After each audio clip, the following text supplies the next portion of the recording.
Filosofi Dugderan Semarang. Dugderan inggih punika silih tunggil festival ing Kota Semarang.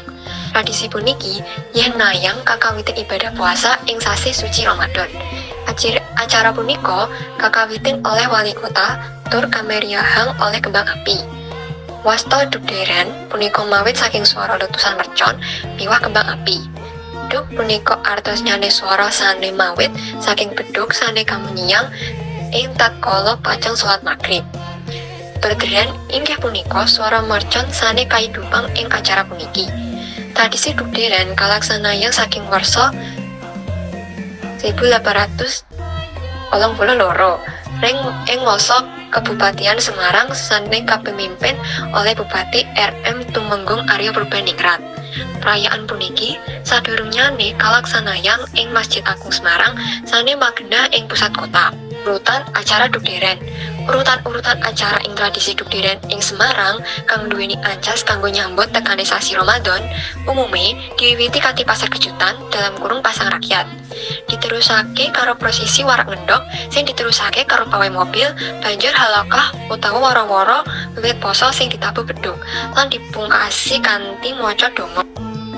Puncak saka Dugderan dhewe yaiku festival jalanan sing diarak-warak ngendhok lewat kutha sedina sadurunge Ramadan teka.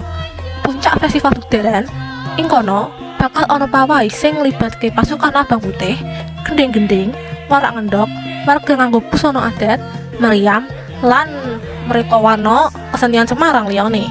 Nalika panjelasane warak ngendhok iku makhluk mitologi sing bentuke unik sing wis dadi ikon Semarang.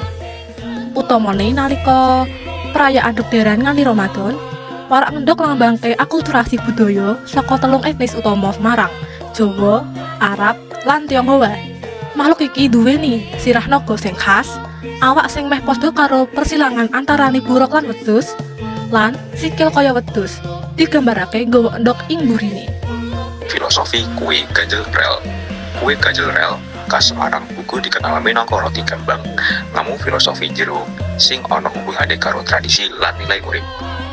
Secara harfiah, ganjel rel ing basa Jawa iku tegese blok rel. Nuduhake wangun kue sing meh padha karo dasi rel lan teksture sing kandel lan atos. Karnaval budaya minangka perayaan-perayaan sing nuduhake kesugihan lan keragaman budaya wilayah utawa negara. Biasane lewat parade sing nampilake unsur tradisional kayata tari, musik, lan kostum warna-warni.